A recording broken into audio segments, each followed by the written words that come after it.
goes a little something like.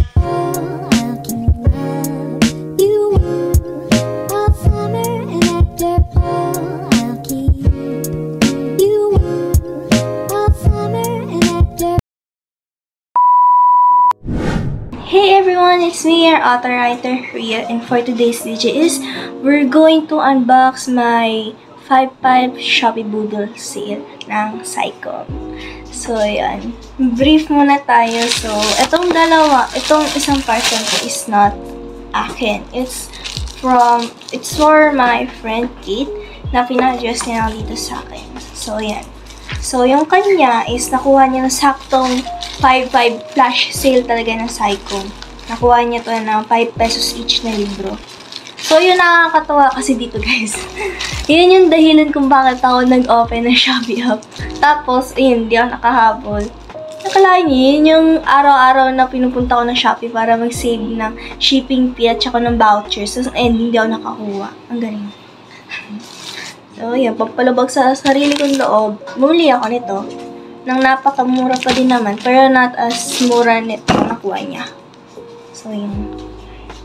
So, buksan muna natin yung kanya. So, yun naman nung kanya kasi is His Indecent Proposal by J.S. Torrey and yung Part 2 book, Part 2.1 book na yung bagong release ng Ang Mutya ng Section E by Lara Flores or 8 More to Be Happy.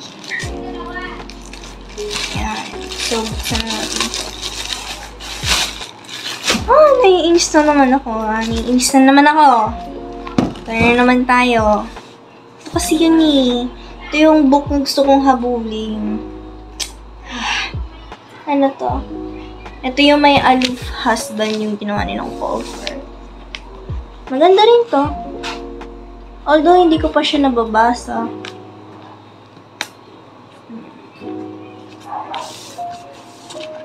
Smarter, baby, smarter. Yung kwento nung His Indecent Proposal, guys. Kung hindi niya pa nababasa, basahin niyo na. Kasi sobrang worth it niyang basahin.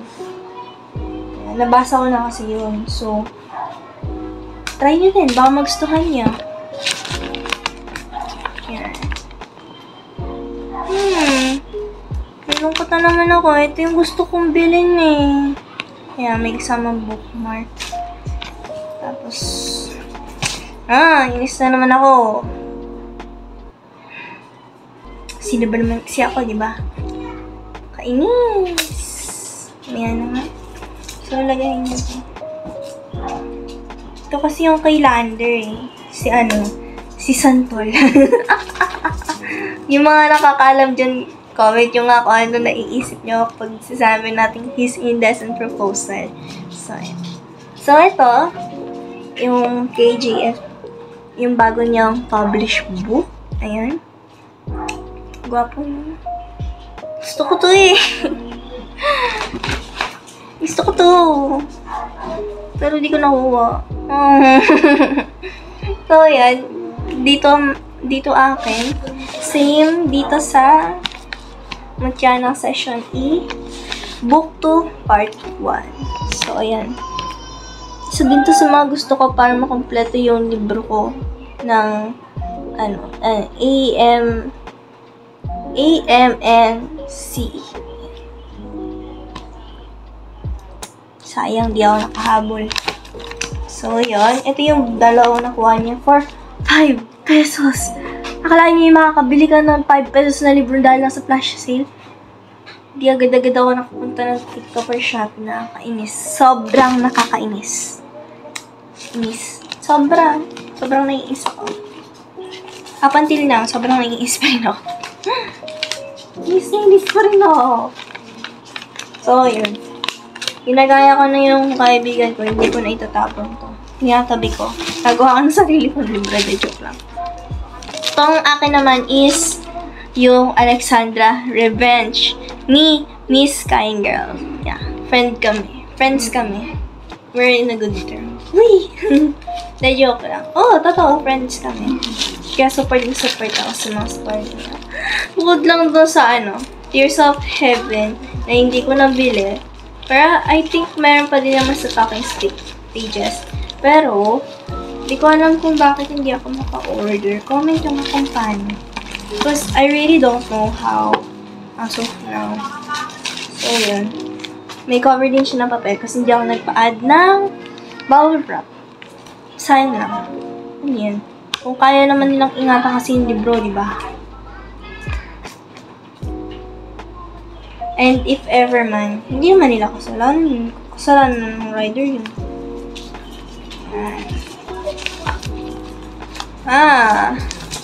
Nalulungkot ako kasi hindi ako nakabili ng gusto kong libro dun.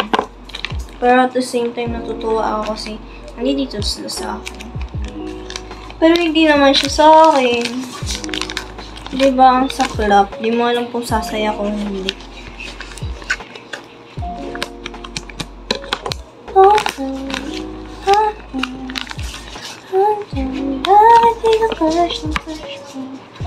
Na-addict na ako sa kantong yun, guys. Nadinig ko siya sa TikTok. Hindi ko alam kung sino yung singer. Hindi ko pa nadi-discover. Kung alam niyo yun, sabay-sabay tayong may LSS. Sabay-sabay tayong mapektuhan sa kanta.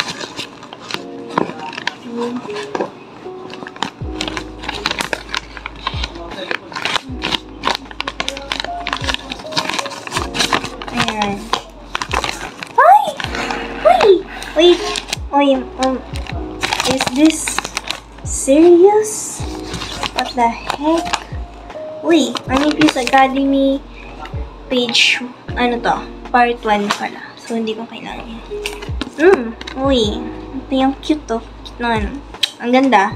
Ito yung book ni Miss Kind Girl.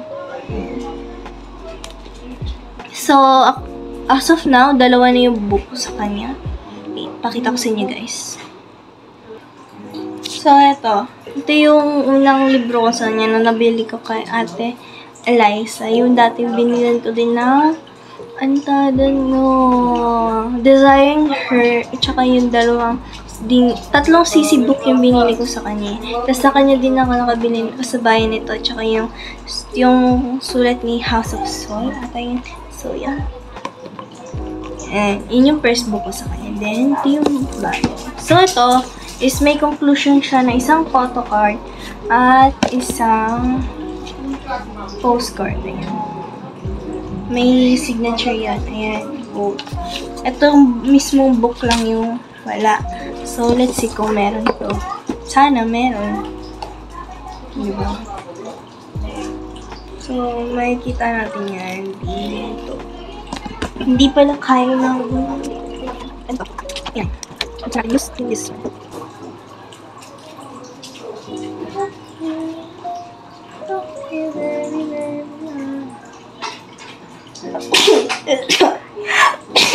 Sorry about that. And I'm so sorry about that. Sorry na. Hindi ko mabuksan to, guys. Ganun. Sorry guys, practical na lang tayo.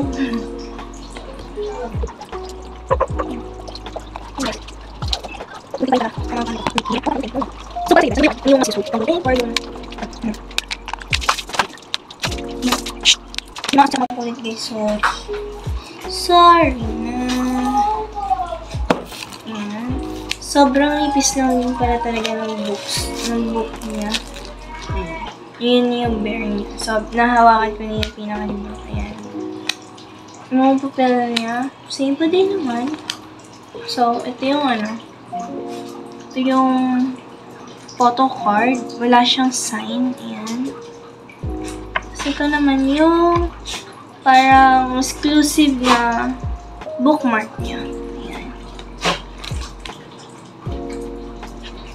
May sign! Nakakuha ko ng signed copy. Shit. Merong signed copy. Yung ibo ka ng sobra kasi baka mamaya hindi ko na maano ko. Hello! Hand-sign! Wala na. Saya na naman ang ate niyo. Ano ba naman kasi, diba? Para makatanggap ang guys. Okay! I'm sorry about that, guys. Yung daw kasing aso. So, So, ayan. Balik natin yan next. So, tignan natin tong book na to. I-open natin siya dito lang sa may bandang taas. So, yan. Ayan. Sira na pala to. Sirain ko na lang, ha. Ayan. Sana walang magalit. Ayan.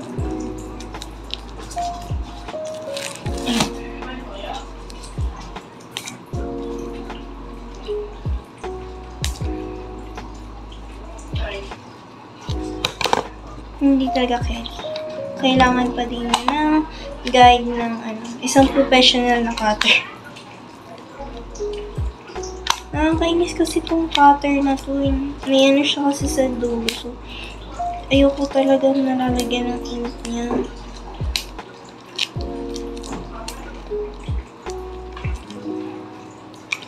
What's your opinion? Sige na nga, sirain na nga natin. Ganon din naman yun eh. Gusto niya man. Kasi daan na lang natin sa secret ko. Pinadala ko sa kanya yung libro. Pwede naman yun, diba? Ayan.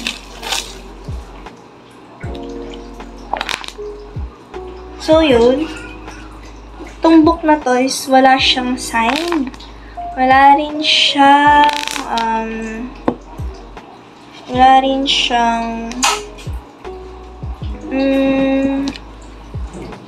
tawag dito, bookmark na kasama.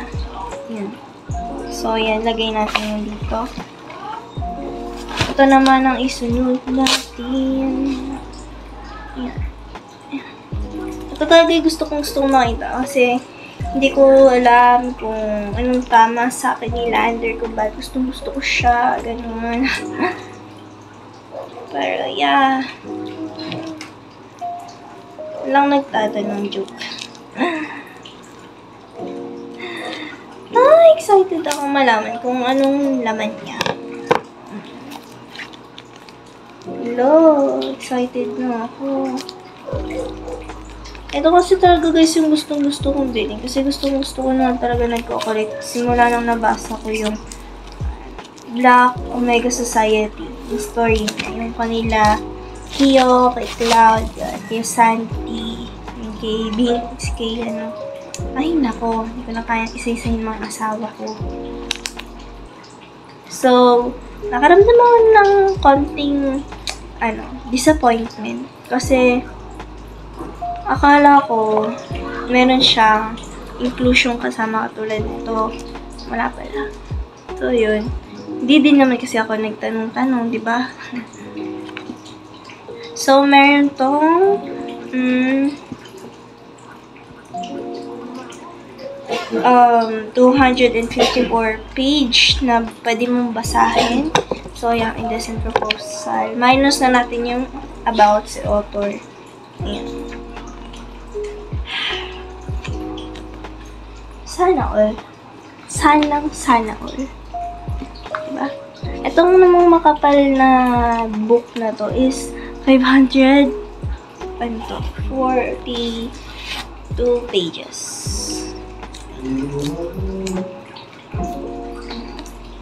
Ito yung mga nakuha ko.